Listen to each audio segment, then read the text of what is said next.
क्या आपका मन भी कभी कभी एक अनियंत्रित घोड़े की तरह दौड़ता है?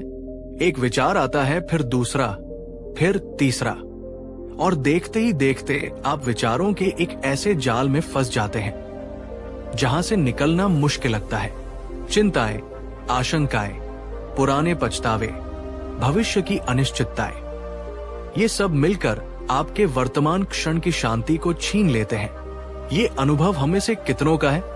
नमस्कार दोस्तों, एक बार फिर स्वागत आपका हमारे चैनल पर। आज हम बुद्ध की एक ऐसी शिक्षा पर गहराई से बात करेंगे जो आज की पीढ़ी के लिए किसी संजीवनी से कम नहीं। जो व्यक्ति अत्यधिक सोच विचार में डूबा रहता है वो अंततः सबसे अधिक दुख का भागी बनता है। सुनने में ये थोड़ा विरोधाभासी लग सकता है ना? आखिर सोचना तो बुद्धिमत्ता की निशानी है, लेकिन बुद्ध के सोचने की बात कर रहे हैं। इस वीडियो में हम इसी रहस्य से पर्दा उठाएंगे। हम जानेंगे कि कैसे हमारा अपना मन ही हमारे दुख का सबसे बड़ा कारण बन सकता है, और कैसे बुद्ध के दिखाए मार्ग पर चलकर हम इस ओवरथिंकिंग के चक्र से बाहर निकल सकते हैं। तो मेरे साथ अंत तक बने रहिएगा, क्योंकि हर खंड में हम इस गुत्थी को एक नए सिरे से समझेंगे, कहानियों और उदाहरणों के माध्यम से। और हाँ, अगर आपको लगता है कि आप भी कभी कभी इस ओवरथिंकिंग के शिकार होते हैं तो अभी इस वीडियो को लाइक कर दीजिए, क्योंकि ये जानना हमारे लिए महत्वपूर्ण है कि कितने लोग इस समस्या से जूझ रहे हैं। और नीचे कमेंट में एक शब्द में बताइए, क्या ओवरथिंकिंग आपकी जिंदगी का हिस्सा है? हाँ या नहीं। कल्पना कीजिए एक किसान की जो बीज बोता है, सिंचाई करता है, खाद डालता है।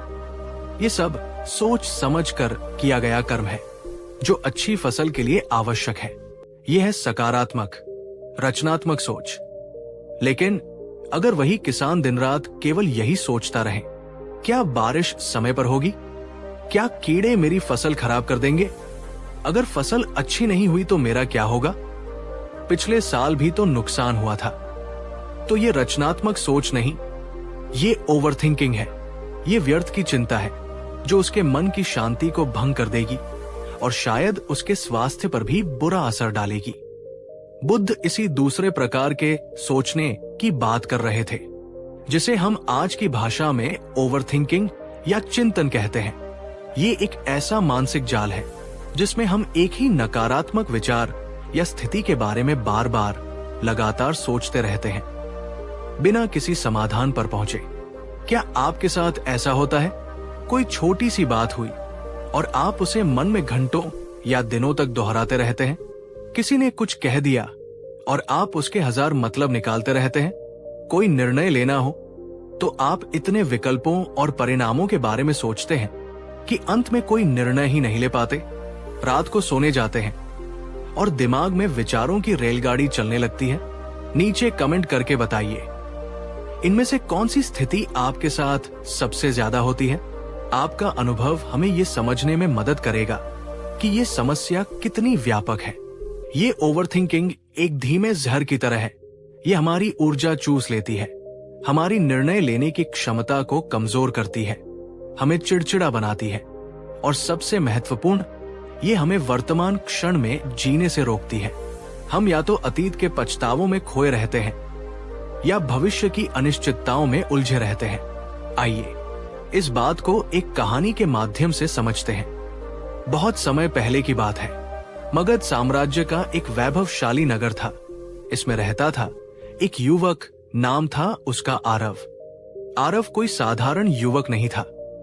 वो बुद्धिमान था, संवेदनशील था और हृदय से कोमल भी। उसने शास्त्रों का अध्ययन किया था, कलाओं में उसकी रुचि थी और वो जीवन के गूढ़ प्रश्नों पर चिंतन भी करता था। पर उसकी यही विचारशीलता, यही संवेदनशीलता उसके लिए एक अभिशाप बन गई थी, क्योंकि आरव हर बात पर, हर छोटी बड़ी घटना पर बहुत ज्यादा, जरूरत से ज्यादा सोचता था। अगर किसी मित्र ने उससे बात करते हुए मुस्कुराया नहीं तो आरव घंटों सोचता रहता, क्या मैंने कुछ गलत कह दिया? क्या वो मुझसे नाराज है? मैंने ऐसा क्या किया जिससे उसे बुरा लगा होगा? अगर व्यापार में कोई छोटा सा नुकसान हो जाता तो वो रात भर जागकर भविष्य की भयानक कल्पनाएं करता। कहीं मैं पूरी तरह असफल तो नहीं हो जाऊंगा? मेरा परिवार क्या सोचेगा? लोग मुझ पर हंसेंगे। किसी सामाजिक समारोह में अगर कोई उसकी ओर ध्यान न दे तो वो आत्मग्लानि से भर उठता, शायद मुझ में ही कोई कमी है, मैं किसी के ध्यान देने योग्य नहीं हूं। अतीत की गलतियों का बोझ उसे सोने नहीं देता था। भविष्य की अनिश्चितता उसे दिन में भी बेचैन रखती थी। और वर्तमान तो जैसे उसके लिए था ही नहीं, क्योंकि वह या तो अतीत में खोया रहता या भविष्य की चिंताओं में डूबा। उसका मन एक अनियंत्रित घोड़े की तरह था, जो उसे कभी इस दिशा में तो कभी उस दिशा में घसीटता रहता, और आरव असहाय होकर बस घिसटता रहता। उसकी हंसी खो गई थी, उसके चेहरे की चमक फीकी पड़ गई थी। उसे स्वादिष्ट भोजन में भी रस नहीं आता था, और सुंदर दृश्यों में भी उसका मन नहीं रमता था। वो हमेशा थकात का और चिड़चिड़ा रहने लगा था। क्या आप आरव की इस स्थिति से खुद को जोड़ पा रहे हैं? क्या आपके जीवन में भी ऐसा कोई दौर आया है या अभी चल रहा है, जब कोई खास बात या चिंता आपके मन पर हावी हो गई हो और आपको दिन रात बस वही सताती रहती हो? नीचे कमेंट करके हमें जरूर बताइए। वो कौन सी एक बात या चिंता है जो आपको अक्सर सबसे ज्यादा सोचने पर मजबूर करती है? इसे साझा करने से शायद आपको थोड़ा हल्का महसूस हो। समय बीतता गया और आरव की ये सोचने की बीमारी और भी गंभीर होती गई। एक दिन उसकी सहन शक्ति ने जवाब दे दिया। उसकी आंखों से आंसू बह निकले और उसने अपने व्यथित माता पिता से कांपती आवाज में कहा, मां, पिताजी, मैं और नहीं सह सकता। ये निरंतर चलता हुआ विचारों का कोलाहल मुझे पागल कर देगा। मुझे कोई उपाय चाहिए। मुझे इस मानसिक यंत्रणा से मुक्ति चाहिए। मुझे शांति चाहिए, सच्ची गहरी शांति, वरना मुझे डर है कि मैं इस जीवन से ही हार मान लूंगा। उसके माता पिता अपने पुत्र की ये दशा देखकर अत्यंत दुखी हुए। उन्होंने कई वैद्यों और पंडितों से सलाह ली, पर कोई स्थायी समाधान नहीं मिला। तभी किसी वृद्ध ज्ञानी ने उन्हें बताया, इन दिनों तथागत बुद्ध अपने भिक्षु संघ के साथ श्रावस्ती के जेतवन विहार में प्रवास कर रहे हैं। वे करुणा और प्रज्ञा की प्रतिमूर्ति है। शायद वही आपके पुत्र को सही मार्ग दिखा सके। आरव के मन में एक क्षीण सी आशा की किरण जागी। बुद्ध का नाम उसने पहले भी सुना था। उनके ज्ञान, उनकी शांति, उनकी अद्भुत शिक्षाओं के बारे में उसने निश्चय किया कि वो श्रावस्ती जाएगा। कठिन थी वो यात्रा। कई दिनों तक वो पैदल चला। धूप, वर्षा, थकान, सब सहता हुआ। शरीर थककर चूर हो रहा था, पर मन में एक ही लगन थी, बुद्ध से मिलना है, अपनी व्यथा कहनी है और इस निरंतर चलने वाली सोच से छुटकारा पाना है। और फिर कई दिनों की कठिन यात्रा के बाद एक शांत, स्निग्ध सुबह वो जेतवन विहार पहुंचा। विहार का वातावरण अद्भुत रूप से शांत था। हवा में एक पवित्रता घुली हुई थी। पक्षी मधुर कलरव कर रहे थे और वहां एक विशाल बोधि वृक्ष की शीतल छाया में अपने शिष्यों से घिरे पद्मासन में विराजमान थे भगवान बुद्ध। उनके मुखमंडल पर एक अलौकिक तेज था। आंखों में असीम करुणा और शांति झलक रही थी, जैसे वे संसार के समस्त दुखों को जानते भी हों और उनसे परे भी हों। आरव धीरे धीरे श्रद्धा और संकोच के साथ उनके समीप गया और कुछ दूरी पर भूमि पर बैठ गया। उसका हृदय तेजी से धड़क रहा था। क्या वे उसकी मदद कर पाएंगे? कुछ देर मौन में बीती। फिर बुद्ध ने धीरे से अपनी आंखें खोली। उनकी करुणामयी दृष्टि आरव पर पड़ी और आरव को लगा जैसे वे बिना कुछ कहे ही उसके मन की सारी व्यथा, सारी पीड़ा जान गए हों। आरव ने अपने कांपते होठों को खोला और भरे हुए गले से बोला, भगवन तथागत, मैं दूर से आपकी शरण में आया हूं। मेरा मन एक पल के लिए भी शांत नहीं रहता। मैं हर बात पर, हर समय बस सोचता ही रहता हूं। कभी मुझे भविष्य का अज्ञात भय सताता है, कभी अतीत में की गई भूलों का गहरा पछतावा होता है। कभी किसी अधूरी इच्छा की कसक उठती है। पर भगवन, मेरे जीवन में शांति का एक क्षण भी नहीं है। मैं सोचता हूँ कि लोग मेरे बारे में क्या सोचते होंगे। मैं सोचता हूँ कि अगर मैं अपने कार्यों में असफल हो गया तो क्या होगा। मैं इस बात से डरता हूँ कि कहीं मेरे किसी शब्द या कर्म से किसी को दुख तो नहीं पहुंच गया होगा। मैं सोचता हूँ, सोचता ही जाता हूँ। ये विचारों का अंतहीन सिलसिला मुझे भीतर से खाए जा रहा है। भगवन, कृपा करके मुझे बताइए, मेरा ये चंचल मन इतना क्यों दौड़ता है? क्यों मुझे एक पल की भी शांति नसीब नहीं होती? आरव की आंखों से आंसू बह रहे थे। उसकी आवाज में उसकी बरसों की पीड़ा और हताशा स्पष्ट झलक रही थी। बुद्ध कुछ क्षण मौन रहे। उनके चेहरे पर एक हल्की रहस्यमयी मुस्कान उभरी, जिसमें असीम करुणा और समझ थी। उन्होंने अपने पास रखे एक खाली मिट्टी के कटोरे को उठाया, फिर पास रखे जल पात्र से उसमें धीरे धीरे निर्मल जल डाला। कटोरा स्वच्छ जल से भर गया, जिसमें नीचे की मिट्टी भी स्पष्ट दिख रही थी।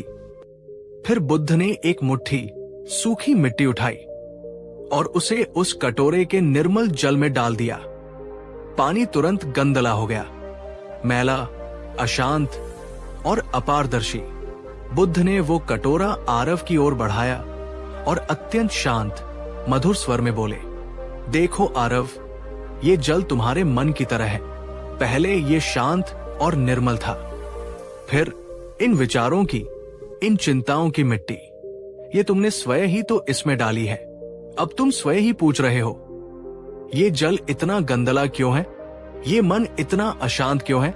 आरव स्तब्ध होकर उस गंदले पानी को देखता रहा। बुद्ध के सरल शब्दों में एक गहरा सत्य छिपा था, जो उसे धीरे धीरे समझ में आने लगा था। बुद्ध ने आगे कहा, वत्स, जिस मन रूपी पात्र में तुम हर पल बाहर से लाकर कुछ न कुछ, कोई चिंता, कोई भय, कोई इच्छा, कोई स्मृति डालते रहोगे, वो कभी स्वच्छ, कभी शांत कैसे हो सकता है?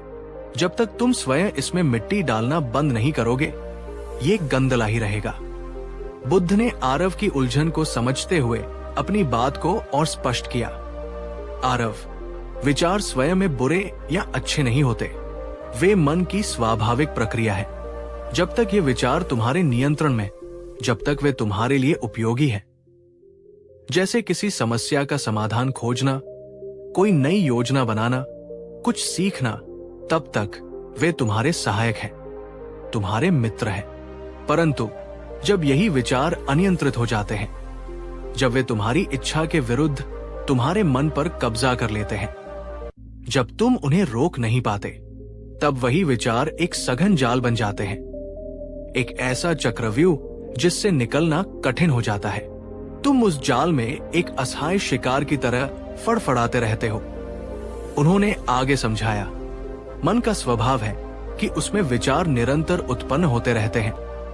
ये ठीक वैसा ही है जैसे समुद्र में लहरें उठती हैं। लेकिन हम मनुष्य क्या करते हैं? हम उन विचारों में से कुछ विशेष विचारों को, खासकर नकारात्मक और चिंताजनक विचारों को पकड़ लेते हैं। हम उन्हें जाने नहीं देते। हम उन्हें बार बार चबाते रहते हैं, उनका विश्लेषण करते रहते हैं, उन्हें अपने मन में बार बार दोहराते रहते हैं, जैसे कोई जानवर जुगाली करता है। क्या होगा अगर मैं ऐसा करूं? क्या होता अगर मैंने अतीत में वैसा न किया होता? उसने ऐसा क्यों कहा?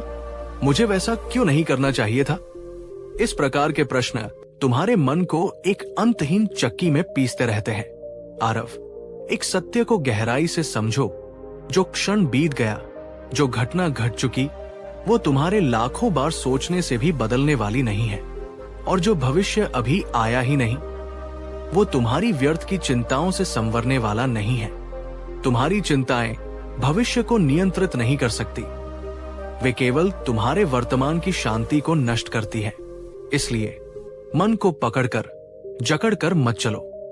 उसे विचारों से खाली करने का व्यर्थ प्रयास भी मत करो। बस उसे बहने दो। जैसे एक नदी बिना किसी प्रयास के सागर की ओर बहती है, वैसे ही विचारों को भी आने और जाने दो, बिना उनसे उलझे, बिना उनसे चिपके। दोस्तों, क्या बुद्ध की ये बात आपको अपने जीवन से जुड़ी हुई लग रही है? क्या आप भी कुछ खास विचारों को पकड़कर उन्हें बार बार दोहराकर अपनी शांति भंग करते हैं? अगर यहाँ तक की बातें आपके दिल को, आपकी आत्मा को छू रही हैं, तो कृपया अभी इस वीडियो को एक लाइक कर दीजिए। ये आपका मौन समर्थन हमें बताता है कि हम सही दिशा में हैं। और हाँ, यदि आपके जीवन में कोई ऐसा मित्र या प्रियजन है जो आपको लगता है कि वह भी ओवरथिंकिंग के इस जाल में फंसा हुआ है, तो ये वीडियो उसके साथ शेयर करना न भूलें। शायद ये उसके लिए एक नई सुबह का संदेश लेकर आए। आरव ने बुद्ध की बातों को आत्मसात करने का प्रयास किया। उसके मन में एक नया प्रश्न उठा। उसने विनम्रता से पूछा, भगवान, आपकी बातें सत्य है। मैं समझ रहा हूं कि मैं स्वयं ही अपने मन को अशांत करता हूं, पर इसका उपाय क्या है? तो क्या मैं सोचना ही बंद कर दूं? क्या यह संभव है? और अगर मैं सोचूंगा नहीं तो जीवन के कार्य कैसे करूंगा? बुद्ध स्नेहपूर्वक मुस्कुराए। उन्होंने कहा, नहीं आरव, मैंने ये कब कहा कि तुम सोचना ही बंद कर दो? सोचना तो मन का धर्म है। जैसे आंखों का धर्म है देखना, कानों का धर्म है सुनना, वैसे ही मन का धर्म है सोचना। तुम्हें सोचना बंद नहीं करना है, तुम्हें ध्यान पूर्वक और चयन पूर्वक सोचना सीखना है। जैसे एक कुशल किसान अपने खेत में उग आई अनावश्यक घास फूस और खरपतवार को हटा देता है ताकि फसल अच्छी हो सके, ठीक उसी प्रकार तुम्हें अपने मन रूपी खेत में उगने वाले व्यर्थ और हानिकारक विचारों को पहचानना और उन्हें विवेक पूर्वक हटाना सीखना होगा। जो विचार उपयोगी है, जो रचनात्मक है, जो तुम्हें और दूसरों को लाभ पहुंचाते हैं, उन्हें रखो, उन पर कार्य करो। किंतु जो विचार केवल तुम्हें बेचैनी देते हैं, जो तुम्हें अतीत के अंधकार में या भविष्य के भय में ले जाते हैं, जो नकारात्मकता और निराशा फैलाते हैं, उन्हें पहचानो और उन्हें विनम्रता पूर्वक अपने मन से विदा कर दो। उन्हें पकड़कर मत बैठो।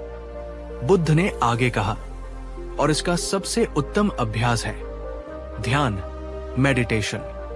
हर सुबह और यदि संभव हो तो शाम को भी कुछ देर शांति से बैठो। अपनी आती जाती सांसों पर अपना पूरा ध्यान केंद्रित करो। जब मन विचारों में भटके, और वो भटकेगा ही, तो उसे डांटो मत, उससे लड़ो मत। बस एक सजग दृष्टा की तरह देखो कि मन कहाँ गया, और फिर धीरे से उसे वापस अपनी सांसों पर ले आओ। इस निरंतर अभ्यास से तुम देखोगे कि तुम अपने विचारों के स्वामी बनने लगोगे, उनके दास नहीं। तुम विचारों को देख सकोगे पर उनसे प्रभावित नहीं होगे। जैसे आकाश में बादल आते जाते रहते हैं पर आकाश उनसे अछूता रहता है, वैसे ही तुम्हारा मन भी विचारों के आने जाने से अविचलित रहने लगेगा। मन जब दौड़े, उसे बलपूर्वक पकड़ने का प्रयास मत करो। बस एक साक्षी की तरह उसे देखो। जानो कि ये विचार उठा है, ये भाव जागा है। उसकी निंदा मत करो, उसका विश्लेषण मत करो। बस उसे देखो और वो स्वयं ही शांत हो जाएगा, जैसे पानी में उठी लहर स्वयं ही शांत हो जाती है। ये अभ्यास धीरे धीरे तुम्हारे मन को शांत, स्थिर और निर्मल बना देगा। फिर बुद्ध ने एक और गहरा दृष्टांत दिया, मन के स्वभाव को और स्पष्ट करने के लिए। आरव, मन का स्वभाव है सोचना। ये ठीक वैसा ही है जैसे अग्नि का स्वभाव है जलाना और ऊष्मा देना। अग्नि जब नियंत्रण में होती है तो भोजन पकाती है, सर्दी से बचाती है, प्रकाश देती है। वो उपयोगी है। पर यदि वही अग्नि अनियंत्रित हो जाए तो पूरे घर को, पूरे नगर को जलाकर राख कर सकती है। वो विनाशकारी हो जाती है। ठीक इसी प्रकार तुम्हारा मन और तुम्हारे विचार जब तुम्हारे नियंत्रण में होते हैं, जब तुम उनका सही दिशा में उपयोग करते हो, तो वे सृजनात्मक होते हैं, जीवनदायी होते हैं। पर यदि तुम अपने विचारों के प्रवाह में बजाते हो, यदि तुम हर उठने वाले विचार को सत्य मानकर उससे उलझ जाते हो, यदि तुम उन्हें अनियंत्रित रूप से फैलने देते हो, तो वही विचार तुम्हारे लिए मानसिक पीड़ा और अशांति का कारण बन जाते हैं। इसलिए सोचना बुरा नहीं है आरव। सोच में डूब जाना, सोच के साथ तादाद में स्थापित कर लेना, अपने आप को ही सोच मान लेना, ये तुम्हारी समस्या की जड़ है। तुम अपनी सोच नहीं हो, तुम सोचने वाले हो। तुम विचारों के दृष्टा हो, विचार नहीं। जब तुम इस दृष्टा भाव में, इस जागरूकता, अवेयरनेस में स्थित हो जाते हो, तो तुम अपने और अपने विचारों के बीच एक दूरी बना लेते हो, और यही दूरी तुम्हें स्वतंत्रता देती है। ये चुनने की स्वतंत्रता कि किस विचार पर ध्यान देना है और किस विचार को जाने देना है। ये एक बहुत ही महत्वपूर्ण बिंदु है। क्या आपने कभी ध्यान करने की कोशिश की है, या क्या आप नियमित रूप से ध्यान करते हैं? आपके अनुभव क्या रहे हैं? नीचे कमेंट में अपने अनुभव साझा करें। हाँ, मैं नियमित रूप से ध्यान करती हूं और इससे मुझे लाभ हुआ है। नहीं, मैंने कभी ध्यान नहीं किया, पर अब शुरू करना चाहती हूं। मुझे ध्यान के बारे में और जानना है। आपके जवाबों के आधार पर अगर आप चाहेंगे तो मैं भविष्य में ओवर थिंकिंग को कम करने के लिए सरल ध्यान विधियां बुद्ध की शैली में इस विषय पर एक विस्तृत मार्गदर्शिका भी बना सकता हूं। बुद्ध ने आरव को केवल उपदेश नहीं दिया, बल्कि उसे एक व्यावहारिक प्रयोग करने को भी कहा, ताकि वो स्वयं अनुभव कर सके। आरव, बुद्ध ने कहा, मैं तुम्हें एक छोटा सा अभ्यास देता हूं। अगले 7 दिनों तक तुम एक नियम का पालन करो। दिन भर में केवल 3 बार सचेत रूप से सोचने का समय निर्धारित करो। कुछ देर सुबह जागने के बाद, कुछ देर दोपहर के भोजन के उपरांत और कुछ देर रात्रि में सोने से पहले। इन निर्धारित समयों में तुम अपनी समस्याओं, योजनाओं या जो भी आवश्यक हो उस पर विचार कर सकते हो। किंतु इन 3 समयों के अतिरिक्त बाकी पूरे दिन तुम केवल वही महसूस करो जो तुम्हारे सामने घटित हो रहा है, जो तुम कर रहे हो या जो तुम्हारे आसपास है। यदि तुम भोजन कर रहे हो तो अपना पूरा ध्यान भोजन के स्वाद, उसकी सुगंध, उसके स्पर्श पर रखो।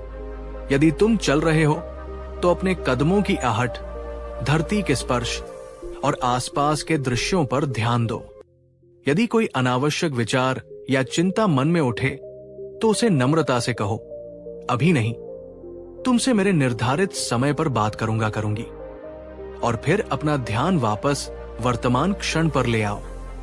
ये सरल सा प्रयोग 7 दिनों तक पूरी निष्ठा से करो और देखो क्या होता है। आरव ने बुद्ध को वचन दिया कि वो इस प्रयोग को पूरी ईमानदारी से करेगा। पहले 1-2 दिन आरव के लिए बहुत कठिन रहे। उसका मन बार बार अपनी पुरानी आदतों की ओर भागता। हजारों विचार उसे घेर लेते, पर वो बुद्ध के शब्दों को याद करता और बार बार अपने मन को वर्तमान में लौटाने का प्रयास करता। धीरे धीरे, जैसे कोई नटखट बच्चा बहुत खेलने कूदने के बाद थक कर शांत हो जाता है, आरव का मन भी कम भागने लगा। उसे अपने भीतर एक नई तरह की शांति और स्थिरता का अनुभव होने लगा। विचारों का कोलाहल कम होने लगा और वर्तमान क्षण की सुंदरता उसे अधिक स्पष्ट रूप से दिखाई देने लगी। 7 दिन बाद जब आरव पुनः बुद्ध के समक्ष उपस्थित हुआ तो उसके चेहरे पर एक अद्भुत चमक थी।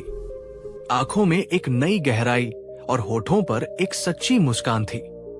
वो पहले वाला व्यथित और अशांत आरव नहीं लग रहा था।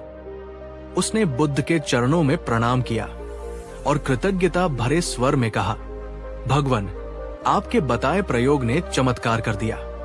इन 7 दिनों में मेरे बाहर कुछ भी नहीं बदला। परिस्थितियां वैसी ही हैं, लोग वैसे ही हैं, पर मेरे भीतर, भगवान, मेरे भीतर जैसे सब कुछ बदल गया है। मैं अब हल्का महसूस कर रहा हूं, शांत महसूस कर रहा हूं। विचारों का बोझ अब मुझे उतना नहीं सताता। बुद्ध स्नेहपूर्वक मुस्कुराए। उन्होंने कहा, आरव, ये कोई चमत्कार नहीं है, ये तुम्हारे अपने प्रयास, तुम्हारी अपनी जागरूकता का परिणाम है। तुमने ये जान लिया है कि शांति तुम्हारे भीतर ही है, उसे बाहर खोजने की आवश्यकता नहीं। और याद रखो, जब तुम्हारा अंदर बदलता है तो तुम्हारे लिए बाहर की दुनिया भी बदलने लगती है। परिस्थितियां भले ही वही रहें, पर उन्हें देखने का, उनसे निपटने का तुम्हारा दृष्टिकोण बदल जाता है। प्रिय दर्शकों, प्रिय मित्रों, आरव की ये कहानी सिर्फ एक प्राचीन कथा नहीं है। ये हम में से हर उस व्यक्ति की कहानी है जो कभी न कभी अपने अनियंत्रित विचारों के बोझ तले दबा हुआ महसूस करता है। हम सब अपने जीवन में कभी न कभी, या शायद अक्सर, आरव की तरह होते हैं। हम हर छोटी बड़ी बात पर सोचते हैं और सोचते ही चले जाते हैं, लोग मेरे बारे में क्या कहेंगे?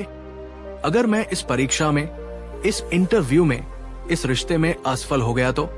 अगर उसने मुझे धोखा दिया तो? अगर उसने मुझे माफ नहीं किया तो? अगर मुझे वो नौकरी नहीं मिली तो मेरा क्या होगा? अगर वो मुझे छोड़कर चला गया, चली गई, तो मैं कैसे जीऊंगी? मैंने अतीत में वो गलती क्यों की?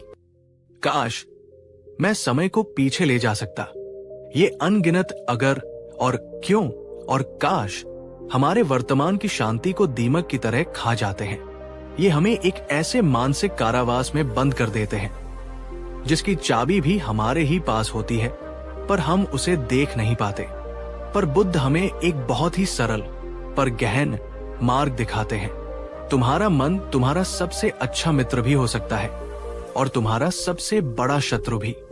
ये तुम पर निर्भर करता है कि तुम उसे कैसे प्रशिक्षित करते हो, उसे कैसी दिशा देते हो। मन को अपना स्वामी मत बनने दो, तुम मन के स्वामी बनो। उसे एक आज्ञाकारी सेवक की तरह दिशा दो, प्रेम से, धैर्य से।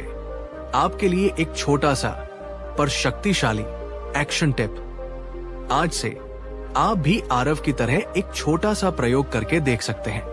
दिन भर में अपने सोचने के लिए कुछ विशेष समय निर्धारित कीजिए। मान लीजिए सुबह 15 मिनट और शाम को 15 मिनट। इन समयों में आप अपनी चिंताओं, योजनाओं, समस्याओं पर विचार कर सकते हैं। किंतु बाकी पूरे दिन जब भी कोई अनावश्यक विचार या चिंता आपके मन में उठे तो उसे पहचानिए और अपने मन को धीरे से वर्तमान क्षण में जो भी आप कर रहे हैं, काम, भोजन, चलना, सुनना, उस पर वापस ले आइए। अपनी सांसों पर ध्यान केंद्रित करना एक बहुत अच्छा तरीका है। ये अभ्यास शुरू में कठिन लग सकता है, पर केवल 7 दिन तक इसे पूरी निष्ठा और धैर्य के साथ करके देखिए। और फिर 7 दिन बाद इसी वीडियो पर वापस आकर नीचे कमेंट में अपना अनुभव जरूर साझा कीजिए। आपके भीतर क्या बदलाव आया? आपको कैसा महसूस हुआ? आपका अनुभव दूसरों के लिए प्रेरणा बन सकता है। आपके दिल से कुछ बातें और अगला कदम। अगर ये कहानी, बुद्ध के ये वचन और आरव का ये अनुभव आपके दिल को कहीं न कहीं छू गया हो, अगर आपको लगा हो कि ये आपकी अपनी सच्चाई, आपकी अपनी उलझन से जुड़ा हुआ है, तो कृपया इस वीडियो को एक लाइक जरूर करें। ये हमारे लिए आपका स्नेह और प्रोत्साहन होगा। और अब मैं आपसे एक और शायद सबसे महत्वपूर्ण सवाल पूछना चाहता हूं। नीचे कमेंट बॉक्स में पूरी ईमानदारी से बताइए, आपके मन में इस समय वो कौन सा एक सबसे बड़ा विचार या चिंता है जो आपको सबसे ज्यादा परेशान करता है और जिसे आप आज से बुद्ध की इस शिक्षा के प्रकाश में देखना और उससे मुक्त होना चाहेंगे। अपनी उलझन को शब्दों में व्यक्त करना मुक्ति की ओर पहला कदम होता है। और हाँ, अगर आप चाहते हैं कि हम अपने अगले वीडियो में ओवरथिंकिंग को स्थायी रूप से रोकने के 5 शक्तिशाली ध्यान प्रयोग बुद्ध की सरल शैली में, इस विषय पर एक विस्तृत और व्यावहारिक मार्गदर्शिका लेकर आए, तो नीचे कमेंट में उत्साह के साथ लिखिए, yes Buddha, please guide us. आपके प्रतिसाद के आधार पर हम अगला विषय तय करेंगे।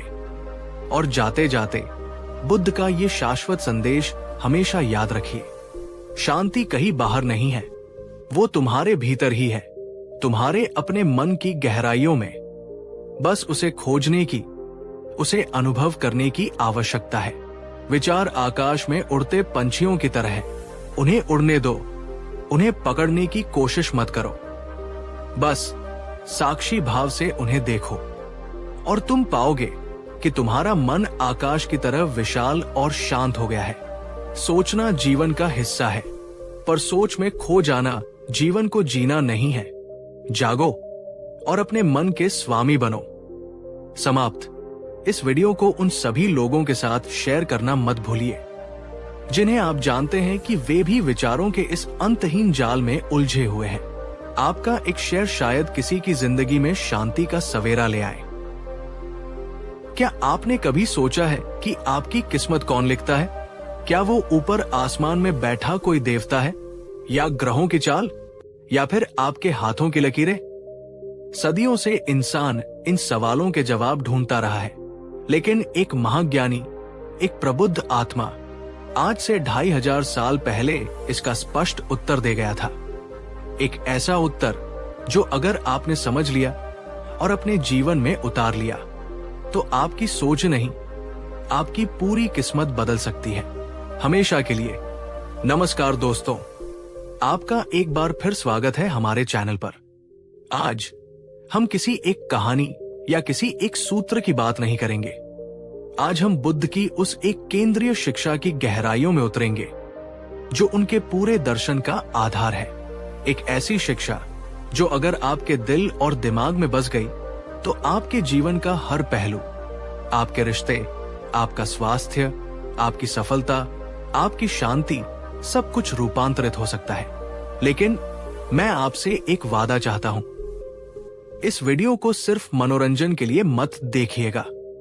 इसे एक साधना, एक तपस्या की तरह देखिएगा अंत तक, क्योंकि हर शब्द, हर विचार एक मोती की तरह है जिसे आपको अपनी जीवन माला में पिरोना है।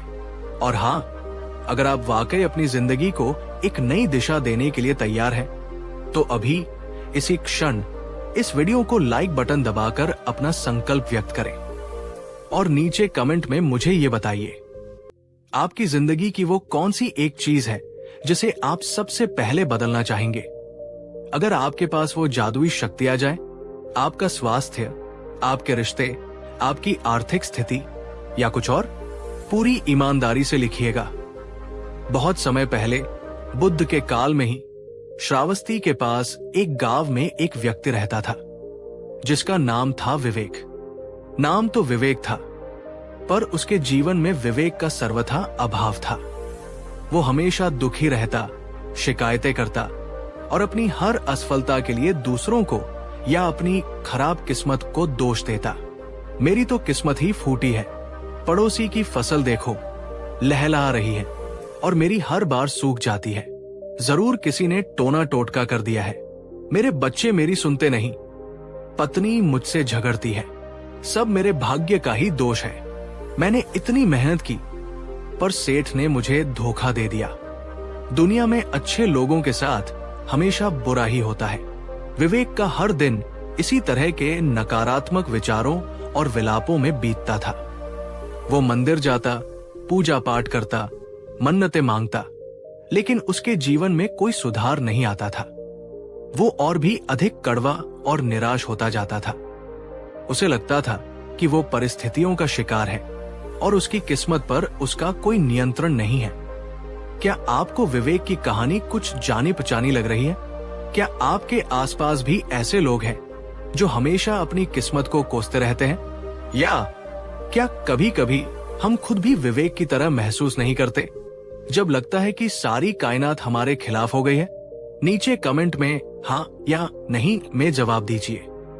ये आत्मचिंतन का पहला कदम है, स्वीकार करना कि हाँ, कभी कभी हम भी ऐसे ही सोचते हैं। एक दिन विवेक ने सुना कि तथागत बुद्ध पास के जेतवन विहार में ठहरे हुए हैं। उसने सोचा, ये तो महाज्ञानी है, शायद ये मेरी किस्मत बदल सकते हैं। शायद इनके पास कोई ऐसा मंत्र या वरदान हो जिससे मेरे सारे दुख दूर हो जाएं। इसी आशा के साथ वो बुद्ध के पास पहुंचा। उसने बुद्ध को प्रणाम किया और रोते हुए अपनी सारी व्यथा कह सुनाई। अपनी खराब फसल, अपने झगड़ालू परिवार, अपने धोखेबाज सेठ और अपनी अभागी किस्मत का पूरा कच्चा चिट्ठा खोल दिया। अंत में उसने पूछा, भगवान, आप तो सर्वज्ञ हैं, कृपा करके मुझे बताइए कि मेरी ये दुर्दशा कब समाप्त होगी, मेरी किस्मत कब बदलेगी? क्या कोई ऐसा उपाय है जिससे मेरे दुख दूर हो सके? बुद्ध ने विवेक की पूरी बात धैर्यपूर्वक सुनी। उनके चेहरे पर न कोई आश्चर्य था, न कोई दया का भाव, बल्कि एक गहरी समझ भरी शांति थी।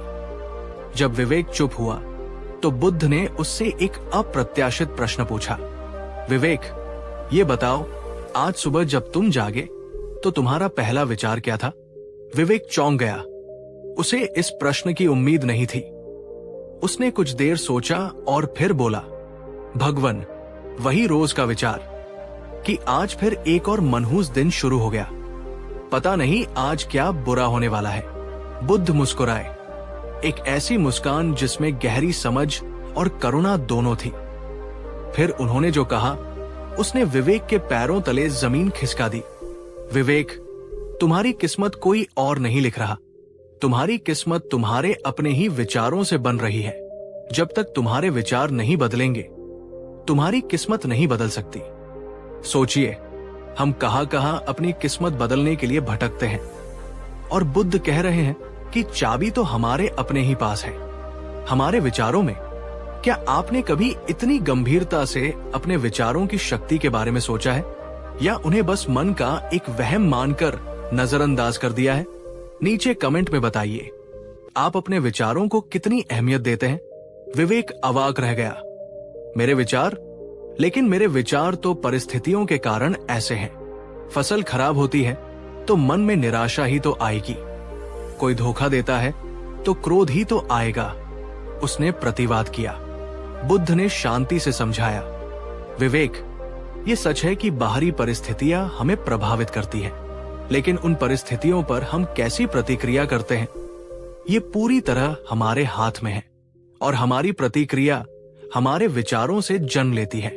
फिर बुद्ध ने उसे समझाया कि हमारे सभी मानसिक अवस्थाओं का, हमारे सभी अनुभवों का स्रोत हमारा मन ही है। हमारा मन ही प्रधान है, और सब कुछ हमारे मन से ही निर्मित होता है। उन्होंने कहा, यदि कोई व्यक्ति दूषित मन से, यानी नकारात्मक विचारों से भरकर कुछ बोलता है या कोई कार्य करता है, तो दुख उसका पीछा उसी प्रकार करता है, जैसे गाड़ी का पहिया उसे खींचने वाले बैल के पैरों का।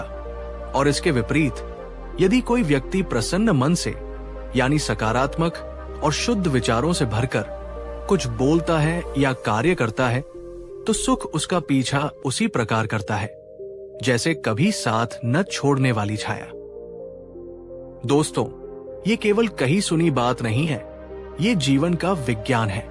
बुद्ध कह रहे हैं कि हमारा हर अनुभव, चाहे सुखद हो या दुखद, पहले हमारे मन में एक विचार के रूप में जन्म लेता है। हमारे विचार ही हमारे शब्दों और कर्मों को दिशा देते हैं, और हमारे कर्म ही हमारी आदतें, हमारा चरित्र और अंततः हमारी किस्मत या नियति का निर्माण करते हैं। विचार, भावनाएं, शब्द, कर्म, आदतें, चरित्र, नियति, किस्मत, ये एक पूरी श्रृंखला है। और इसकी शुरुआत कहां से हो रही है? आपके विचारों से। एक छोटा सा प्रयोग अभी करके देखिए। अपनी आंखें बंद कीजिए और किसी ऐसी घटना को याद कीजिए जिससे आपको बहुत खुशी मिली थी। उसे पूरी तरह महसूस कीजिए। अब अपनी आंखें खोलिए। कैसा लग रहा है? अब आंखें बंद करके किसी दुखद घटना को याद कीजिए, उसे महसूस कीजिए। अब आंखें खोलिए। कैसा लग रहा है? देखा आपने, सिर्फ एक विचार ने आपकी वर्तमान मानसिक और शारीरिक अवस्था को बदल दिया। अगर ये अनुभव आपको शक्तिशाली लगा तो इस वीडियो को लाइक जरूर करें और कमेंट में बताएं इस छोटे से प्रयोग से आपने क्या सीखा। विवेक अभी भी थोड़ा उलझन में था। भगवन, ये सब सुनने में तो अच्छा लगता है, पर इसे जीवन में कैसे उतारें? विचार तो अपने आप आते जाते रहते हैं, उन पर नियंत्रण कैसे करें? बुद्ध ने कहा, विवेक, मन एक खेत की तरह है। तुम इसमें जैसे बीज बोओगे वैसी ही फसल काटोगे। अगर तुम नकारात्मकता, भय, क्रोध और ईर्ष्या के बीज बोओगे तो तुम्हें दुख और निराशा की ही फसल मिलेगी। लेकिन अगर तुम प्रेम, करुणा, कृतज्ञता और आशा के बीज बोओगे तो तुम्हें सुख, शांति और सफलता की फसल मिलेगी। उन्होंने आगे समझाया, सबसे पहला कदम है अपने विचारों के प्रति जागरूक होना।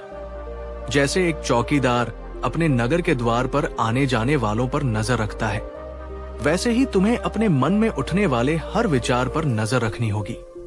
ये देखना होगा कि कौन से विचार तुम्हें शक्ति देते हैं और कौन से तुम्हें कमजोर बनाते हैं। तुम्हें अपने विचारों को ध्यान से देखना और समझना होगा। जब तुम किसी नकारात्मक विचार को पकड़ो तो उसका विश्लेषण करो। ये विचार कहां से आया? क्या ये सच है? क्या इसका कोई ठोस आधार है, या ये सिर्फ तुम्हारी पुरानी आदतों या दूसरों की कही सुनी बातों का परिणाम है? जैसे ही तुम किसी नकारात्मक विचार को पहचानो, उसे तुरंत एक सकारात्मक और रचनात्मक विचार से बदल दो। उदाहरण के लिए, अगर मन में विचार आए, मैं ये नहीं कर सकता, तो उसे तुरंत बदलो, मैं इसे करने का प्रयास कर सकता हूं और मैं इससे कुछ सीखूंगा। ये प्रक्रिया एक दिन में नहीं होगी।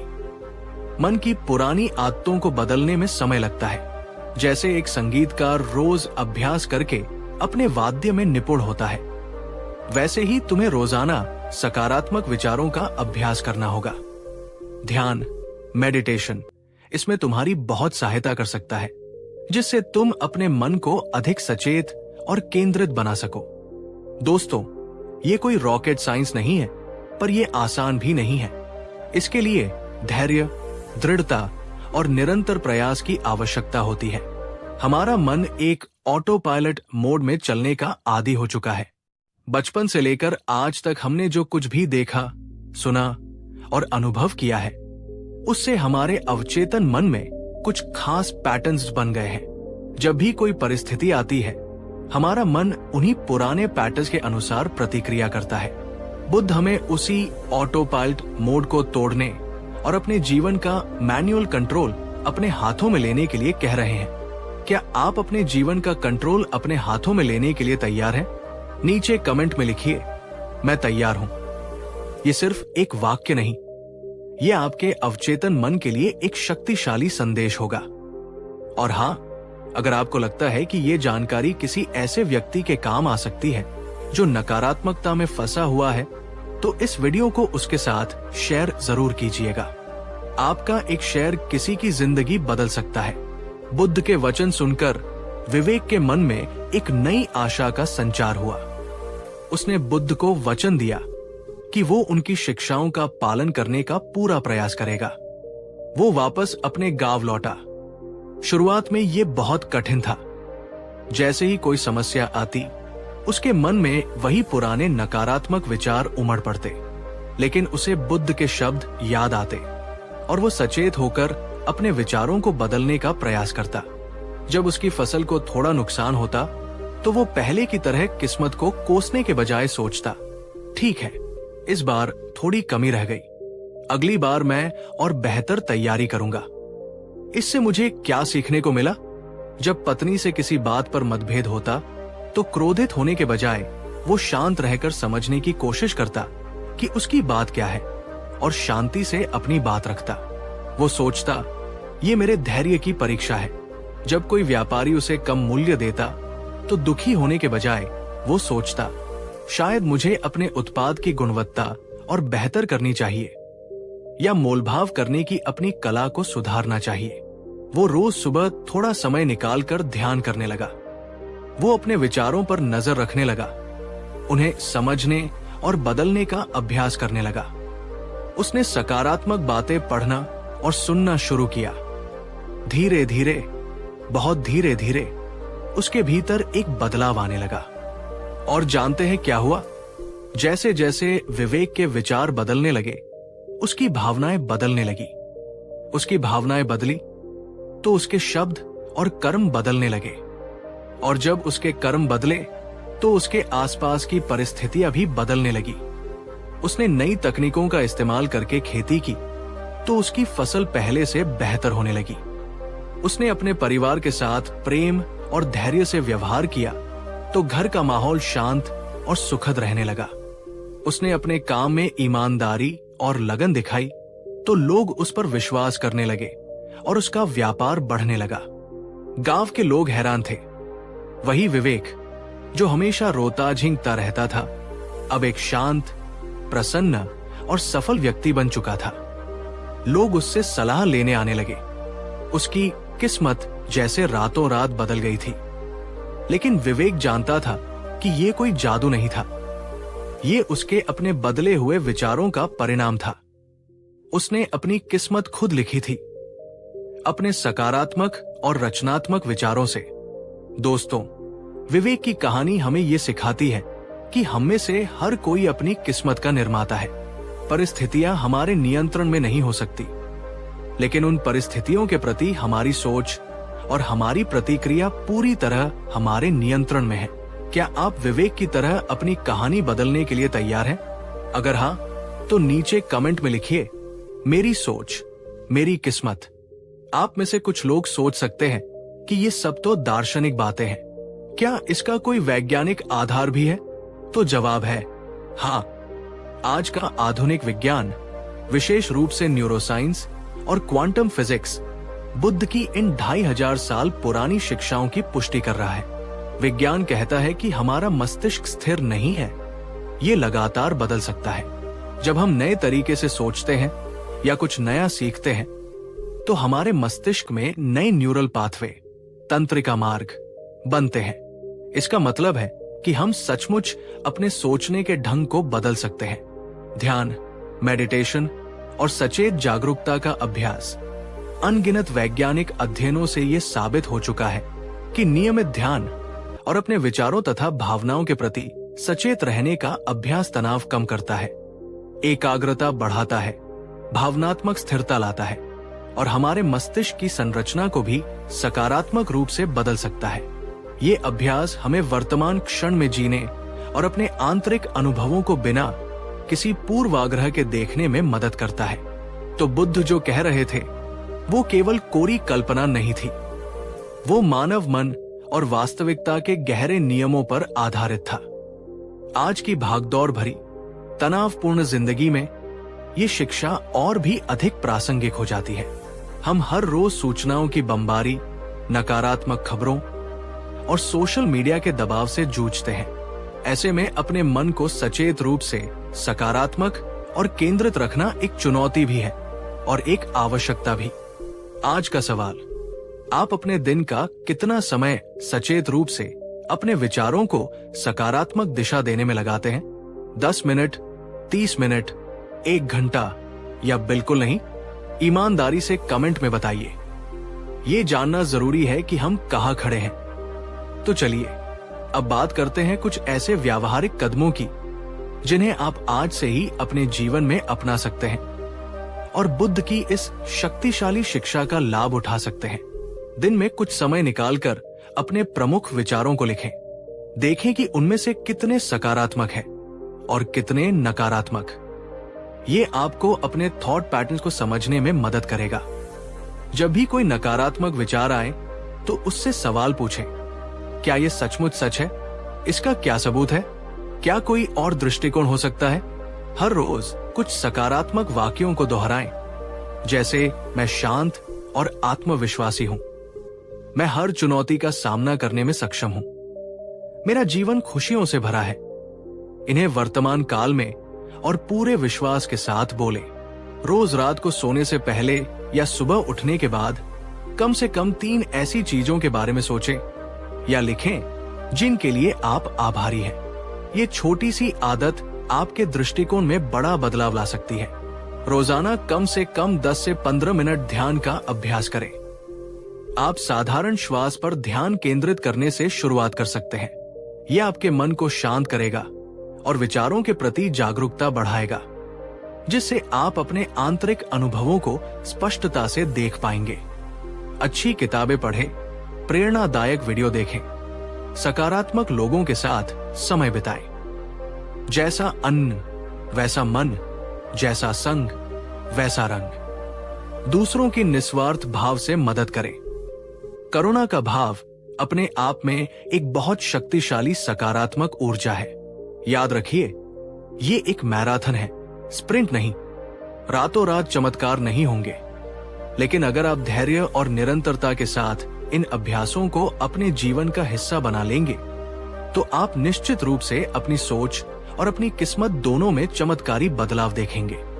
अगर आप इनमें से कोई एक कदम भी आज से उठाने का संकल्प लेते हैं, तो नीचे कमेंट में लिखिए आज से मेरा नया अध्याय, और उस एक कदम का नाम भी लिखिए जिसे आप शुरू करेंगे।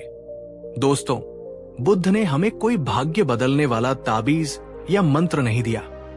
उन्होंने हमें एक दर्पण दिया जिसमें हम अपने मन की शक्ति को देख सके।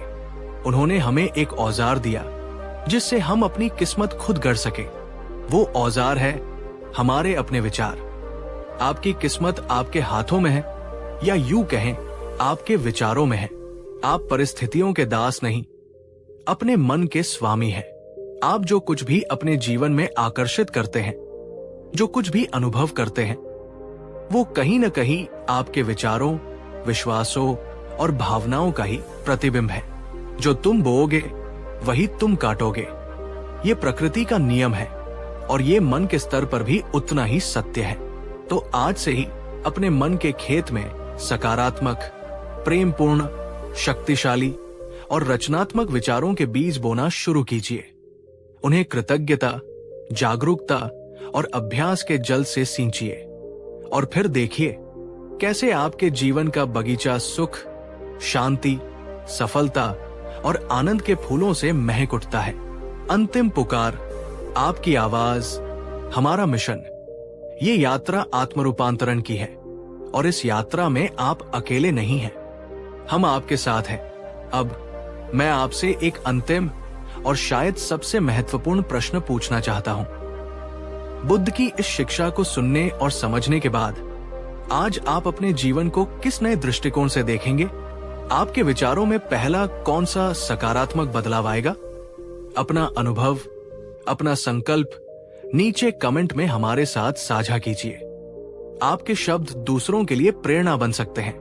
अगर इस वीडियो ने आपके दिल को छुआ है, आपकी सोच को एक नई दिशा दी है, तो इसे एक लाइक देकर अपना प्यार जरूर दिखाइए। इस ज्ञान की मशाल को आगे बढ़ाइए। इस वीडियो को अपने प्रियजनों, मित्रों और हर उस व्यक्ति के साथ शेयर कीजिए जिसे इसकी आवश्यकता हो सकती है। ज्ञान बांटने से बढ़ता है, और अगर आप हमारे इस परिवार का हिस्सा अभी तक नहीं बने हैं तो इनर अवेकनिंग चैनल को सब्सक्राइब करना न भूलें और वो घंटी वाला आइकन भी दबा दें, ताकि बुद्ध की ऐसी ही जीवन बदलने वाली शिक्षाएं आप तक सबसे पहले पहुंच सके। याद रखिए, आपका मन ही आपका सबसे अच्छा मित्र भी हो सकता है और सबसे बड़ा शत्रु भी। चुनाव आपका है। बुद्ध ने मार्ग दिखा दिया है, चलना आपको है। आपके जीवन में सकारात्मकता और शांति का उदय हो। धन्यवाद। क्या आप भी उन लोगों में से हैं जो हर छोटी सी बात को इतना सोचते हैं कि रातों की नींद उड़ जाती है? क्या आप भी किसी घटना के बीत जाने के बाद बार बार उसे दोहराते हैं, काश ऐसा किया होता, काश वैसा न कहा होता? तो ये कहानी आपके लिए है, क्योंकि आज हम जानेंगे गौतम बुद्ध की वो 3 अमूल्य शिक्षाएं जो हमें ओवर थिंकिंग यानी जरूरत से ज्यादा सोचने से मुक्त कर सकती है। और इस कहानी के बीच बीच में मैं आपसे कुछ ऐसे सवाल पूछूंगा जो आपके दिल को छू सकते हैं। तो वीडियो को अंत तक जरूर देखें, और अगर आप ओवर थिंकिंग से लड़ रहे हैं तो नीचे कमेंट करके मुक्ति चाहिए जरूर लिखें। बहुत समय पहले की बात है, एक युवक बुद्ध के पास आया। उसकी आंखों के नीचे गहरे काले घेरे थे, चेहरा थका हुआ, उलझा हुआ। वो बोला, भगवान, मैं हर समय सोचता रहता हूं। सोचता हूं कि मेरे साथ क्या हो रहा है, लोग क्या कहेंगे। कभी भविष्य की चिंता तो कभी अतीत की गलती। मेरे विचार कभी थमते ही नहीं। मेरा मन जैसे एक बंद कमरा बन गया है और मैं उसमें कैद हूं। बुद्ध उसे देखकर मुस्कुराए। उन्होंने युवक को बिठाया और कहा, क्या तुम हर समय सांस लेते हो? युवक चौंका। हाँ, सांस तो हमेशा चलती है। बुद्ध बोले, लेकिन क्या तुम हर समय उसका ध्यान रखते हो? नहीं, युवक बोला। बुद्ध ने कहा, बस यही बात है। विचार भी आते हैं जैसे सांसें आती हैं, लेकिन जब तुम उन्हें पकड़ लेते हो, उन्हें घुमाते हो, तब वे बोझ बन जाते हैं। विचारों को आने दो, पर उन्हें पकड़कर मत बैठो। पहली शिक्षा, विचारों को आने दो, जाने दो। उन्हें पकड़ने की जरूरत नहीं। हर विचार सच नहीं होता। क्या आपने कभी किसी सोच को इतना बड़ा बना लिया कि वो आपकी शांति चुरा ले गई? नीचे कमेंट करके बताइए, क्या था वो विचार जिसने आपको रात भर जगाए रखा? और अगर वीडियो अच्छा लगे लाइक जरूर करें, क्योंकि शायद ये कहानी किसी और की नींद भी लौटा दे। अगले दिन बुद्ध ने उस युवक को एक कटोरी दी। इस कटोरी में पानी भर दो और ध्यान रखना, पानी एक भी बूंद गिरनी नहीं चाहिए। अगर गिरी तो पीछे खड़े 2 सैनिकों को आदेश है तुम्हें हल्की सी छड़ी मारने का। युवक घबरा गया, पर उसने पानी भर लिया। धीरे धीरे कदम रखने लगा, पूरा ध्यान सिर्फ कटोरी पर। वो बुद्ध के पास पहुंचा, पानी नहीं गिरा। बुद्ध मुस्कुराए और पूछा, तुमने रास्ते में क्या देखा? कुछ नहीं, मेरा पूरा ध्यान सिर्फ पानी पर था। तो क्या तुम्हें याद रहा कि कौन तुम्हें क्या कह रहा था? नहीं, बुद्ध बोले, जब तुम्हारा ध्यान किसी एक बात पर होता है तो बाकी विचार खुद ब खुद गायब हो जाते हैं। ओवरथिंकिंग तभी होती है जब तुम्हारा मन खाली बैठा हो और उसमें हर तरह के विचार घुसते रहें। जिस तरह चोर को पकड़ने मत दौड़ो, बस घर का दरवाजा बंद कर दो, वो खुद नहीं आ पाएगा। दूसरी शिक्षा, ध्यान केंद्रित करना सीखो। ओवरथिंकिंग का सबसे बड़ा इलाज है ध्यान। अगर आप रोज ध्यान करते हैं तो नीचे कमेंट में शांति का अभ्यास लिखिए, और अगर नहीं करते तो आज से 1 मिनट से शुरुआत कीजिए। और हाँ, वीडियो को अभी शेयर कर दो किसी ऐसे दोस्त को जो हर समय चिंता में डूबा रहता है। शायद ये कहानी उसका जीवन बदल दे। कुछ दिनों बाद वही युवक फिर बुद्ध के पास आया। इस बार वो शांत था। बोला, मैं अब समझ गया हूं कि हर बात पर सोचते रहना मेरे वर्तमान को नष्ट कर देता है। बुद्ध ने उसे एक बुझा हुआ अलाव दिखाया। कुछ राख उसमें बची थी। ये देखो, बुद्ध बोले, ये राख उस आग की है जो अब बुझ चुकी है। क्या तुम चाहोगे कि इस राख को अपने सिर पर रख लो? नहीं, युवक ने कहा, लेकिन तुम हर उस बात के बारे में सोचते हो जो बीत चुकी है। हर बार जब तुम अतीत की आग को याद करते हो तो उसी राख को अपने मन पर मलते हो। तीसरी शिक्षा, जो बीत गया उसे जाने दो। अतीत की राख को वर्तमान पर मत डालो। जीवन इस पल में है, अभी। क्या आप भी किसी बीती हुई बात को आज तक ढो रहे हैं? क्या कोई पछतावा, कोई गलती, कोई टूटा रिश्ता जो अब तक आपके मन की राख बना बैठा है? तो आज संकल्प ले कि उसे वही छोड़ दे जहां वो था। कमेंट करके लिखिए, अब आगे बढ़ना है। ओवरथिंकिंग की आदत धीरे धीरे बनती है, पर बुद्ध की शिक्षाएं हमें दिखाती है कि इससे बाहर निकलना संभव है। तो आइए इन 3 अमूल्य शिक्षाओं को फिर दोहराएं। 1. विचारों को आने जाने दो, हर विचार सच नहीं होता। 2. ध्यान से मन को केंद्रित करो, चोर खुद चला जाएगा। 3. अतीत की राख को वर्तमान पर मत डालो, जीवन अभी है। अगर इस वीडियो ने आपके मन को थोड़ा भी हल्का किया तो कृपया लाइक जरूर कीजिए। कमेंट करके बताइए सबसे ज्यादा कौन सी शिक्षा ने आपको छू लिया, और शेयर करें किसी ऐसे व्यक्ति को जो विचारों की गिरफ्त में है, क्योंकि शायद आपकी एक शेयर किसी को रात की नींद लौटा दे। धन्यवाद। आपका दिन शुभ हो।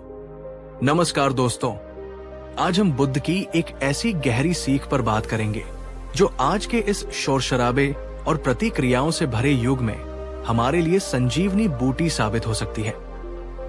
हर बात का जवाब देना जरूरी नहीं, कभी कभी अनदेखा करना, इग्नोर करना ही सबसे बड़ी बुद्धिमानी है। सुनने में ये शायद थोड़ा अटपटा लगे, क्योंकि हमें तो सिखाया जाता है कि अपनी बात रखो, चुप मत रहो। लेकिन बुद्ध का दृष्टिकोण इससे कहीं ज्यादा गहरा और सूक्ष्म है। वीडियो को अंत तक जरूर देखिएगा, क्योंकि हम न सिर्फ इस शिक्षा के पीछे का मनोविज्ञान समझेंगे, बल्कि ये भी जानेंगे कि इसे अपने जीवन में उतारकर हम कैसे अपनी ऊर्जा, शांति और समय को बचा सकते हैं। और हाँ, अगर आप भी मानते हैं कि जीवन में शांति सबसे ऊपर है, तो अभी इस वीडियो को एक लाइक जरूर कर दीजिए और नीचे कमेंट में बताइए, क्या आप हर छोटी बड़ी बात पर तुरंत प्रतिक्रिया देते हैं? हाँ या नहीं में जवाब दें। ये जानना दिलचस्प होगा। बहुत समय पहले बुद्ध के संग में एक युवा भिक्षु था। नाम था सुमेध। सुमेध ज्ञानी था, ध्यान में भी उसका मन लगता था, लेकिन उसमें एक बड़ी कमजोरी थी। जब भी कोई उस पर कटाक्ष करता या उसके भिक्षा पात्र को देखकर कोई भद्दी टिप्पणी करता या उसके चलने फिरने के ढंग पर कोई हंसता, तो सुमेध तिलमिला उठता। वह या तो पलटकर तीखा जवाब देता या फिर घंटों उसी अपमान के बारे में सोच सोच कर कुढ़ता रहता। उसका मन अशांत हो जाता, ध्यान भंग हो जाता और वो खुद को बहुत छोटा और आहत महसूस करता। क्या सुमेध की कहानी आपको थोड़ी जानी पहचानी लग रही है? हम में से कितने लोग हैं जो दूसरों की नकारात्मक टिप्पणियों को दिल पर ले लेते हैं? किसी के कहे 2 कड़वे शब्द हमारे पूरे दिन का चैन छीन लेते हैं। ऑफिस की पॉलिटिक्स, रिश्तेदारों के ताने या दोस्तों की अनचाही सलाह, ये सब हमें अंदर तक भेद जाती है। क्या आपके साथ भी ऐसा होता है कि किसी की कही बात आपके मन में कांटे की तरह चुभ जाती है और आप उसे निकाल नहीं पाते? नीचे कमेंट में हाँ, अक्सर या नहीं, कभी कभी लिखकर अपने अनुभव साझा करें। आपकी भागीदारी हमें ये समझने में मदद करती है कि ये समस्या कितनी आम है। एक दिन सुमेध अपनी इसी व्यथा को लेकर बुद्ध के पास पहुंचा।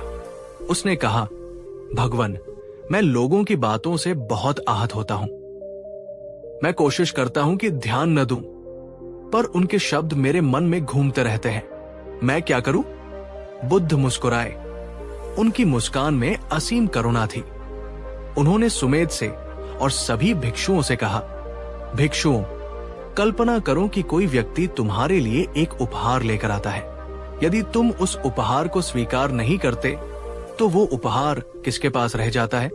सभी भिक्षुओं ने एक स्वर में कहा, भगवान, वो उपहार उसी व्यक्ति के पास रह जाता है जो उसे लेकर आया था।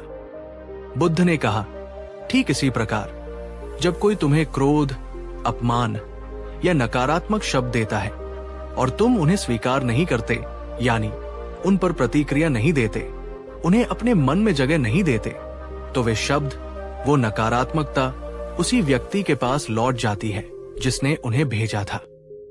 कितनी गहरी बात है। बुद्ध ये नहीं कह रहे कि तुम बहरे बन जाओ या संवेदनहीन हो जाओ। वे कह रहे हैं कि चयन तुम्हारा है। तुम चाहो तो उस नकारात्मकता को अपने भीतर ले सकते हो और चाहो तो उसे वही छोड़ सकते हो जहां से वो आई है।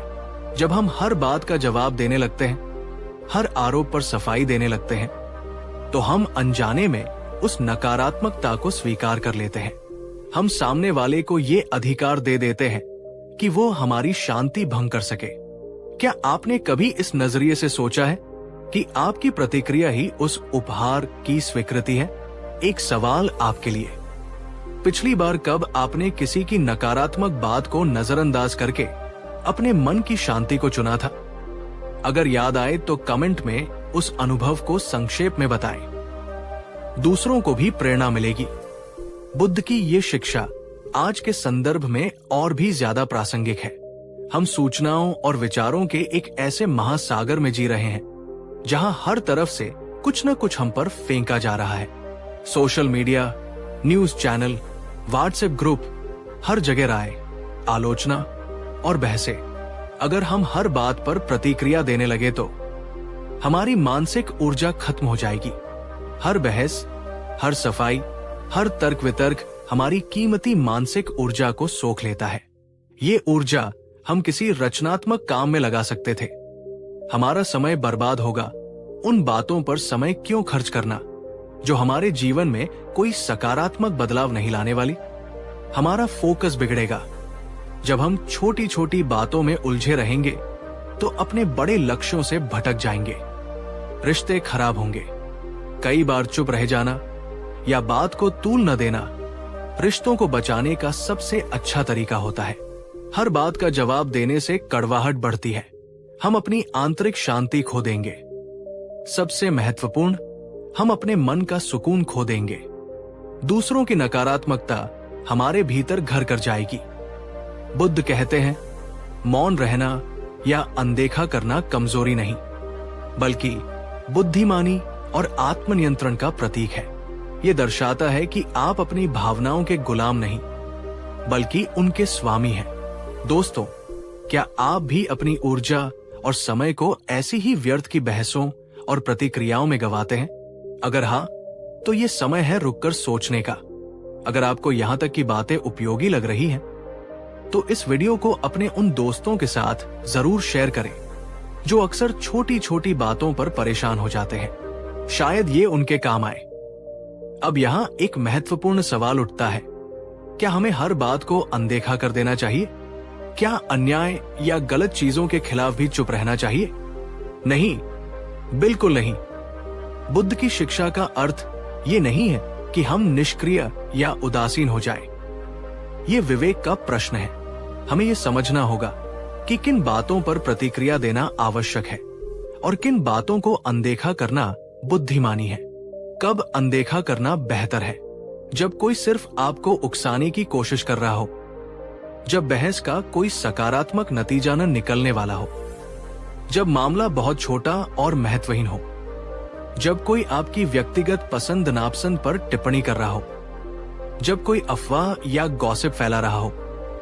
कब आवाज उठाना या प्रतिक्रिया देना जरूरी हो सकता है?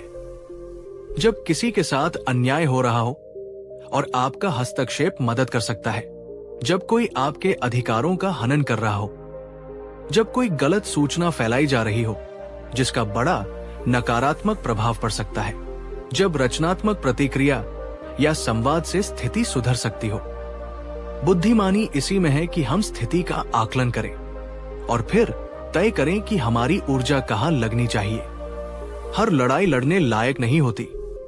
कुछ लड़ाइयां सिर्फ इसलिए लड़ी जाती है ताकि हम अपनी शांति खो दें। आपके अनुसार आज के समय में कौन सी ऐसी बातें हैं जिन्हें हमें सख्ती से अनदेखा करना सीखना चाहिए?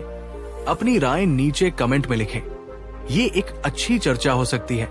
अनदेखा करना या मौन रहना एक कला है, एक साधना है जिसे अभ्यास से सीखा जा सकता है। सबसे पहले पहचानें कि कौन सी बातें आपको ट्रिगर करती है, किन बातों पर आप तुरंत प्रतिक्रिया देते हैं। जब कोई ऐसी स्थिति आए तो तुरंत प्रतिक्रिया देने के बजाय एक क्षण रुकें, गहरी सांस लें, खुद से पूछें, क्या इस बात पर प्रतिक्रिया देना वाकई जरूरी है? क्या इससे कोई हल निकलेगा? क्या ये मेरी शांति से ज्यादा महत्वपूर्ण है? यदि जवाब नहीं है तो सचेत रूप से उसे अनदेखा करने का निर्णय लें। अपने मन को किसी और सकारात्मक चीज पर लगाएं। ये एक दिन में नहीं होगा। धैर्य रखें। हर बार जब आप सफलतापूर्वक किसी नकारात्मक बात को अनदेखा करेंगे, आपका आत्मनियंत्रण बढ़ेगा। याद रखिए, आपका मन आपका बगीचा है। आप तय करेंगे कि उसमें कौन से विचार और भावनाएं उगेंगी। क्या आप कड़वाहट और गुस्से के कांटे उगाना चाहते हैं या शांति और करुणा के फूल? तो दोस्तों, बुद्ध की ये शिक्षा हर बात का जवाब देना जरूरी नहीं, कभी कभी अनदेखा करना ही बुद्धिमानी है। हमें सिखाती है कि असली शक्ति बाहरी परिस्थितियों को नियंत्रित करने में नहीं, बल्कि अपनी आंतरिक प्रतिक्रियाओं को नियंत्रित करने में है। जब हम हर बात का जवाब देना बंद कर देते हैं, तो हम अपनी ऊर्जा, अपना समय और सबसे बढ़कर अपनी मानसिक शांति को बचाते हैं। हम दूसरों को ये अधिकार नहीं देते कि वे हमारे मन का रिमोट कंट्रोल अपने हाथ में रखें। आज से ये संकल्प ले कि आप अपनी प्रतिक्रियाओं के स्वामी बनेंगे। आप चुनेंगे कि किस बात को महत्व देना है और किस बात को अनदेखा करना है। नीचे कमेंट में लिखकर एक वादा करें खुद से, मैं अपनी शांति को प्राथमिकता दूंगी। आपका सहयोग हमारी प्रेरणा। अगर ये वीडियो आपके दिल तक पहुंचा हो और आपको इससे कुछ सीखने को मिला हो, तो इसे एक लाइक जरूर करें। इसे अपने उन प्रियजनों के साथ शेयर करें जिन्हें इसकी सबसे ज्यादा जरूरत है। और अगर आप बुद्ध की ऐसी ही गहरी और जीवन बदलने वाली शिक्षाओं से जुड़े रहना चाहते हैं, तो चैनल को सब्सक्राइब करना न भूलें और नोटिफिकेशन बेल को भी ऑन कर लें। अंत में बस यही कहूंगा, शोर में रहकर भी शांत रहना और अशांति फैलाने वालों के बीच भी अपनी मुस्कान बनाए रखना, यही असली बुद्धत्व है, यही असली जीत है। धन्यवाद।